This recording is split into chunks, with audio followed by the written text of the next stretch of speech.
Welcome back. Ahead of a very crucial board meeting of the Reserve Bank of India, I'm speaking with Dr. C Rangarajan, former Reserve Bank of India governor, as well formerly a member of the chairman of the Prime Minister's Economic Advisory Council, and therefore has seen both sides of the discussion, the governments and the reserve banks. Well, Dr. Rangarajan, I'm still worried that while there is a clarion call for conciliation on your part and on the part of everybody else, there could be some areas in which the government, the Reserve Bank and the board don't see eye to eye.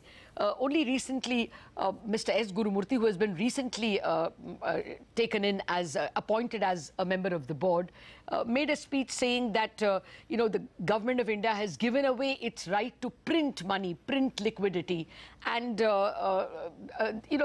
therefore the amount of liquidity in the system is very low. He was complaining about the illiquidity in the banking system. Now, clearly, these are two opposed views. I mean, the Reserve Bank now takes FRBM and fiscal discipline as a given. Now, it looks like there are completely divergent views, and that's why I worry. Do you think that if it comes to it, the board may give directives? Should the board do that? Because the board has, social workers, economists, people who have a conflict, actually, people who represent industry, like Mr. N. Chandrasekaran and Mr. Bharat Doshi and Mr. Dilip Sanghvi, were actually leading companies. So should the board even go in that direction of giving a directive to the RBI? Well, there are the large number of issues that have been raised. Yes, sir. The relevance of FRBM Act, the extent of borrowing from the Reserve Bank on the part of the government and so on. These have been discussed over time, and the passing of the legislation relating to the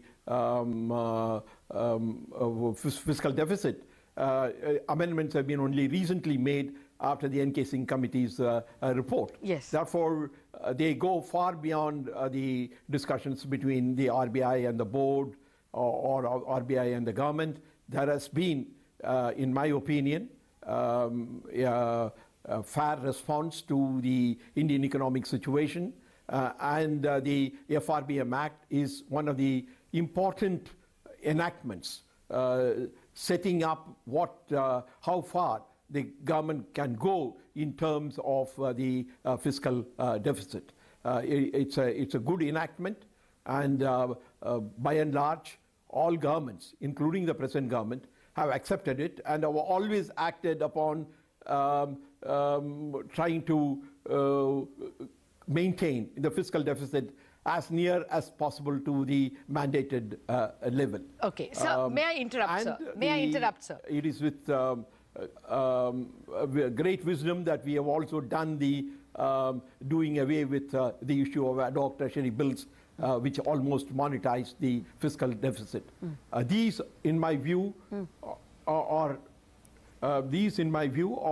good decisions, and I think we should really think that we have made substantial improvement in those areas.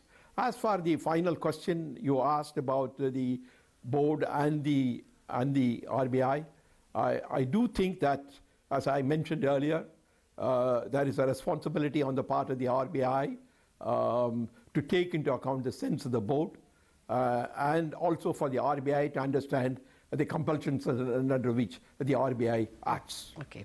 Sorry, I wanted to repeat the question only because I think I confused you with a very long question. My point is that there are members in this board with extreme views, which may, like for instance on fiscal deficit, which don't gel with the RBI and the evolution of monetary fiscal policy at all, like Mr. Gurumurthy. There are also other members who have companies, who are running companies, and therefore who should not be allowed to vote on what RBI should do on various banking and money policies. Considering the composition of the board, we are in an awkward situation. If the board were to direct the RBI to do something, should that even be allowed? Allowing the board to direct the RBI, give directions? I think there is a need for some clarity on the role of the board. I agree with you that there are people representing different sections of the society, drawn from different walks of life in the RBI board.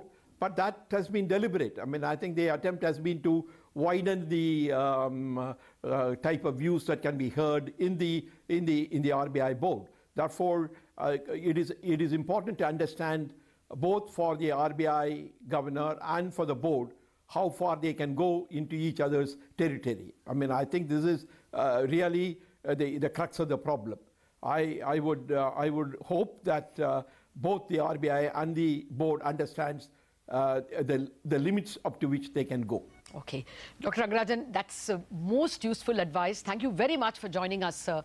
Ultimately, you cannot make rules for these, I think, is the key takeaway from Dr. Rangarajan. Both the governor and the board members and the government needs to realize the limits to which they can push each other and the limits to which they need to accept each other's points of view.